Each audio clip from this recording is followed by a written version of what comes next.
একটা জায়গায় আমরা বসছিলাম, সেখানে যে উনি আমাকে হুমকি দিয়েছেন। আপোষের জন্য বসে সেই জায়গায় আপোষের জন্য বসে আমরা এক জায়গায় আলাপ করতেছিলাম এই বিষয় নিয়ে, উনি সেখানে ঢুকে হুমকি দিছে। ঠিক আছে, আমি এটাকে ওনাকে অনেক প্রতিবাদ করা হয়েছে।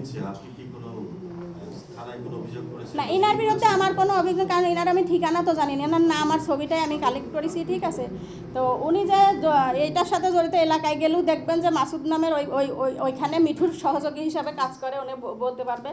এবং থানাতেও আসছিল, উনি তো চাকরি করে, তারপরেও থানাতে আসছে, আপোষের দিনে এসে উনি আমার সাথে উল্টাপাল্টা কথা বলে। ঠিক আছে, সব এভিডেন্স তো আপনি দেখাচ্ছেন যে আপনার পক্ষে বা সঠিক এভিডেন্স আছে, তারপরও আপনার বিরুদ্ধে তারা কিভাবে মানববন্ধন করে? এইটাই তো কথা, যে এই তো বড় মিথ্যা, যেটা জেলার সর্বপ্রকারের প্রশাসন জানে, আমার কাগজপত্র তারাও দেখছে, আবার সর্বপ্রকারের নেতাবৃন্দরা এবং আপনারাও সবাই অবগত এটার সম্পর্কে মানে জানেন সবাই।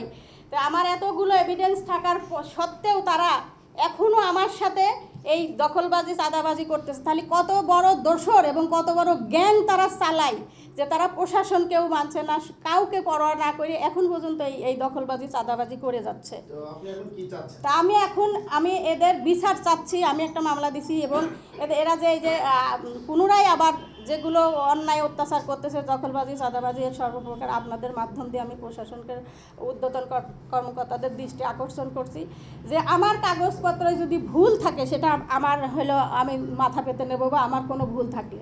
কিন্তু আমি বিএনপি করি 25 বছর ধরে, আমার কোনো নেতারাও বলতে পারবে না যে আমার বিএনপি চলার পথে একটু ভুল আছে, বা আমার কোনো প্রকারের আমলিকির সঙ্গে সংযোগ করে চলছি। আপনারাও এলাকারই লোক, সবাই আমাকে চেনেন, আমি সবাইকে চিনি।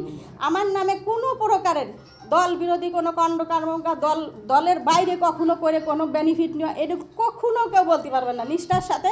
এবং অনেক কিছু ত্যাগ করে আমি বিএনপি করি, এটা আমার বিএনপির নেতারা জানে, বা আমার এলাকার সবাই জানে। এবং আমি আমার এই বিষয়টা ঢাকার কেন্দ্রীয় নেত্রী এবং আমার জেলা বিভাগ সর্বপ্রকারের নেতারা এই বিষয় নিয়ে জানে, আমার এগুলো দেখছে। তারাও আমাদের জেলাতে যারা দায়িত্বপ্রাপ্ত তাদের সাথে কথা বলছে, থানার কথা বলছে, এবং প্রশাসনের সঙ্গে এরা কথা বলছে। এই বিষয়টা এমন কেউ নাই জানে না, এবং এটা যে সত্য কতটুকু সবাই জানে।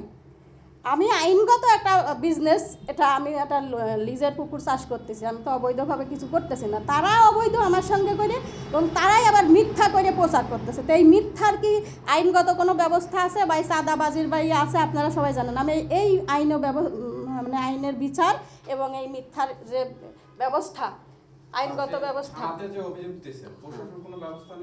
হ্যাঁ, প্রশাসন ব্যবস্থা নিয়েছে। প্রশাসন আমি তো বললাম অনেক আগের থেকেই, প্রথম থেকেই, শুরুতেই তাদের সঙ্গে আমি সব বিষয় শেয়ার করি। তারা আমাকে যথেষ্ট হেল্প করার চেষ্টা করে, এবং ওরা সবসময়ই প্রশাসনকেও মানে অ্যাভয়েড করে চলার চেষ্টা করে, বা মানে না বিচার, এইভাবেই করছে। এই মামলা দেওয়ার পরে অবশ্যই আসামি ধরছে, আমাকে তারা হেল্প করছে। এবং যে আমি আরেকটা কথা বললাম, যে ইয়েকে ওই যে আপনার লিটন শেখকে যে দেওয়ার পরে হুমকি হামকি দিছে, বা ওর কাছে স্ট্যাম্প নিয়ে যায়, আবার পুনরায় মাস্তান নিয়ে যায়, যে ওকে জোর করে প্রাণনাশের হুমকি পর্যন্ত দিছে, যে দিয়ে আর একটা স্ট্যাম্প পেশ হয়ে। এটা আমি ওসি সাহেবকে বলার পরে লিটন শেখ আসে, সেটাও জিডি করে। এটাও ওসি সাহেব না, সে ওসি সাহেবের কাছে এসে জিডি করে, ওসি সাহেব মানা করছে যে না। আপনি যেটা বলছেন যে পরবর্তীতে আপনার আগে যে স্ট্যাম্প করা হয়েছিল মীমাংসা, তারপরে আরেকটা জিডি জোরপূর্বক জিডি বলছে